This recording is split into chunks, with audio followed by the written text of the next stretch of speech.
नमस्कार। आज बनाते हैं एक बहुत ही मज़ेदार, एकदम सॉफ्ट और स्पंजी सूजी केक।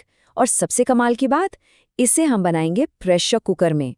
अक्सर लोग सोचते हैं और शायद मन में ये सवाल भी आता है कि क्या बिना ओवन के एक बढ़िया केक बन सकता है। तो इसका जवाब है जी हाँ, बिल्कुल बन सकता है। और वो भी हमारे किचन में रखे प्रेशर कुकर में। आज हम सूजी का केक बनाने वाले हैं, वो भी बिना अंडे के। इसका स्वाद और टेक्सचर दोनों ही लाजवाब होते हैं। तो ठीक है, चलिए शुरू करते हैं। किसी भी अच्छे केक की जान होता है उसका बैटर यानी उसका घोल। तो देखते हैं कि परफेक्ट घोल कैसे बनाना है। यहाँ वो सारी चीजें हैं जिनकी हमें जरूरत पड़ेगी। एक बात का ध्यान रखना है कि सूजी बारीक वाली ही इस्तेमाल करनी है, उससे केक का टेक्सचर बहुत अच्छा आता है। प्रोसेस बहुत आसान है। सबसे पहले चीनी और दही को मिलाकर एक स्मूथ पेस्ट बना लेना है। फिर उसमें धीरे धीरे सूजी डालनी है और ज़रूरत के हिसाब से दूध मिलाकर घोल तैयार कर लेना है। अब ये स्टेप बहुत ज़रूरी है। घोल को 15 से 20 मिनट के लिए ढककर रख देना है। इससे क्या होगा, सूजी अच्छे से फूलेगी, सारे लिक्विड को सोख लेगी और हमारा केक एकदम नरम बनेगा। तो जब तक हमारा बैटर आराम कर रहा है, चलिए अपने प्रेशर कुकर को एक देसी ओवन में बदल देते हैं। इसके लिए कुकर के तले में नमक की एक मोटी परत बिछानी है।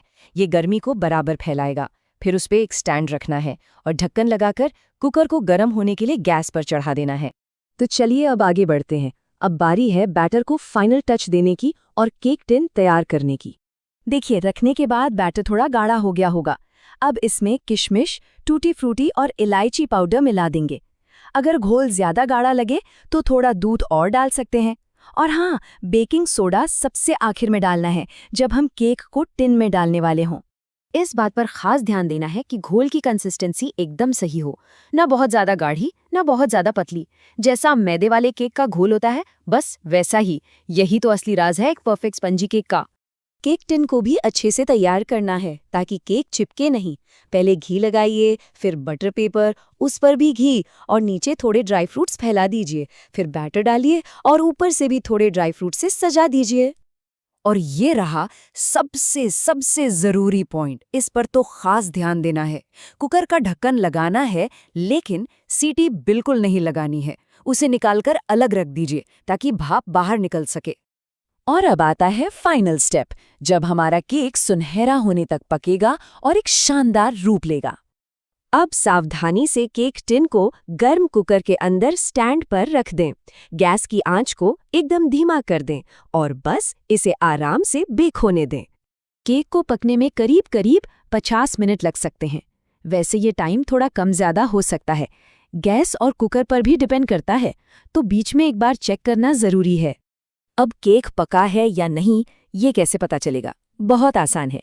एक चाकू या कोई सीख केक के बीच में डालकर देखें। अगर वो एकदम साफ बाहर आती है तो समझ लीजिए केक तैयार है। केक पकने के बाद उसे थोड़ा ठंडा होने दें। फिर चाकू से किनारों को छुड़ाएं और एक प्लेट पर धीरे से पलट दें। और ये देखिए, क्या शानदार, सुनहरा और एकदम स्पंजी सूजी केक बनकर तैयार हुआ है। हर तरफ से परफेक्टली बेक्ड। तो चलिए एक बार फिर से ज़रूरी बातें याद कर लेते हैं। बैटर को आराम देना है, घोल न गाढ़ा हो न पतला।